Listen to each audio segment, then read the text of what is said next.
যারা মঞ্চ উপবিষ্ট বিশেষ অতিথিবৃন্দ সবাইকেই সালাম দিচ্ছি। আসসালামু আলাইকুম রহমতুল্লাহ। হিন্দু ভাইদের প্রতি আদাব এবং শুভেচ্ছা। শুকরিয়া আদায় করছি আল্লাহ রাব্বুল আলামিনের দরবারে, যিনি আমাদেরকে আজকের এই আয়োজনে আসার তৌফিক দান করেছেন। আলহামদুলিল্লাহ। দরুদ এবং সালাম বিশ্বনবী মুহাম্মদ রাসূলুল্লাহ সাল্লাল্লাহু আলাইহি সাল্লামের প্রতি। সময় অনেক লম্বা হয়ে গেছে, এখন সাংস্কৃতিক অনুষ্ঠানও আছে।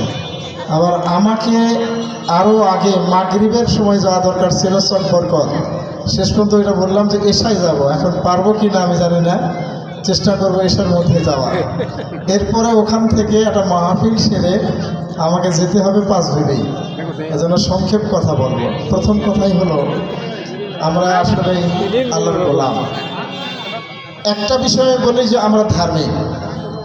আমি যে ধর্মই পালন করি না কেন, যদি আমি সত্যিকারের ভালো ধার্মিক হই, সে হিন্দু হোক, মুসলিম হোক, বৌদ্ধ হোক, খ্রিস্টান হোক, কোনো ধর্ম তাকে অন্যায় করতে বলে না। সুতরাং যে ভালো ধার্মিক হবে, তার দ্বারা সমাজ, দুনিয়া, দেশ সব জায়গায় ভালো হবে, কিন্তু তার দ্বারা কোনো মানুষের ক্ষতি হবে না। এই জন্য মুসলিম হিসেবে আমরা একজন ভালো ধার্মিক হব, কেন আমার কোরআনে যা বলেছে আমি সেটা পালন করি, তাহলে দুনিয়ার জিন্দেগিতে আর কারো কাছ থেকে শেখার দরকার পড়বে না। আমরা প্রতিনিয়ত যে কথাগুলি বলি, এই কথাগুলি রেকর্ড হয়। আল্লাহ নিজে বলেছেন, মা ইয়ালফিজু মিন কাউলিন ইল্লা লাদাইহি রাকিবুন আতীদ। তোমাদের জীবনে এমন কোনো শব্দ উচ্চারণ হয় না যার রেকর্ড আমার ফেরেশতারা করে রাখে না। আপনি জীবনে যা বললেন সমস্ত রেকর্ড আপনার কিন্তু আল্লাহ রাব্বুল আলামিন করে রাখছেন। বক্তৃতার সময় আমি যে সুন্দর বক্তৃতা করলাম, কার্যত আমি একজন কদর্য লোক যদি হই, কাজ যদি অন্যরকম করি, তাহলে দুটো রেকর্ডই আমার হাসরের ময়দানে বেশি উঠবে। আমার গলায় আমার আমলনামাটাকে ঝুলে দেওয়া হবে, বলা হবে তোমার রেকর্ডটা, তোমার আমলনামা এখন তুমি পড়ো, তুমিই যথেষ্ট। আজকের এই বিচারের দিনে তোমার রেকর্ড অনুযায়ী কোথায় যাবে, জান্নাতে না জাহান্নামে। এই জন্য আমরা চিন্তা করব সবসময়, যে কথা আল্লাহ রাসূল বলেছেন, খাশিয়াতুল্লাহ ফিস সিররি ওয়াল আলানিয়া, গোপন এবং প্রকাশ্য সকল অবস্থায় শুধু আল্লাহকে ভয় করবে। একজন মানুষ যদি সকল অবস্থায় আল্লাহকে ভয় করে, এই মানুষটি দুনিয়াতে কোনোদিন অন্যায় করতে পারে না, দুর্নীতি করতে পারে না, চাঁদাবাজি করতে পারে না, মদ খাইতে পারে না। কিন্তু সমাজে চালু আছে না নাই? কারণ কি? আসলে আল্লাহর ভয়টা আমাদের কাছ থেকে কমে গেছে। এ কারণে আমি অনুরোধ করব, কেন রিজিকের মালিক আল্লাহ।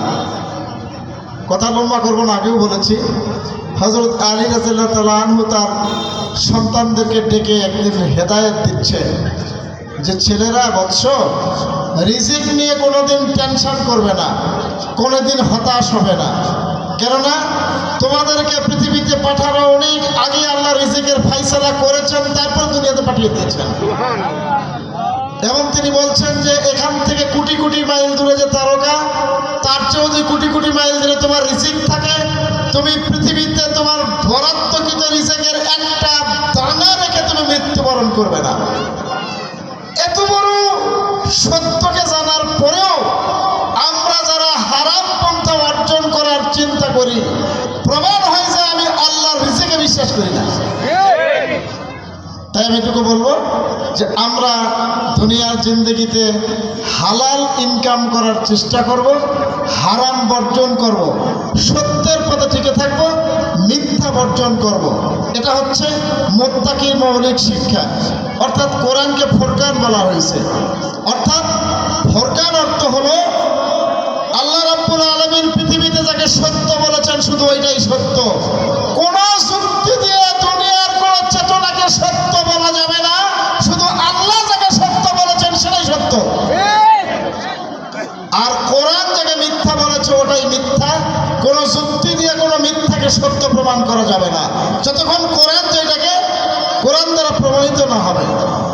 তাই আমরা এটা লালন করব ইনশাআল্লাহ। প্রিয় ভাইয়েরা, আপনারা মূল্যবান ভোট দিয়েছেন।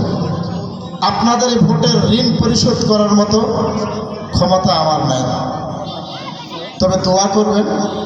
এতক্ষণ যে বক্তৃতা করলাম, আমি যেন আপনাদের এই আমানতের খেয়ানত না করি, কোনো সময় কোনোভাবেই জনগণের একটি পয়সাও যেন অন্যায়ভাবে আমার পকেটে না ঢোকে, এটুকু দোয়া করবেন। আর এইটুকু দোয়া করবেন, জনগণের যতটুকু যার পাওনা সেটা যেন যথাযথভাবে জনগণের কাছে পৌঁছায় দিতে পারে। বিরোধী দলে থাকলেও একজন এমপি হিসাবে যে সমস্ত দায়িত্ব, যে সমস্ত কাজ আছে, সেটা সরকারের কাজ, ইনশাল্লাহ সেটা পাবো। এবং সেইটা এই জয়পুরহাটকে উন্নয়নের জন্য, জয়পুরহাট মানুষের সেবা করার জন্য আমি নিরলস প্রচেষ্টা চালাবো ইনশাআল্লাহ। আপনাদের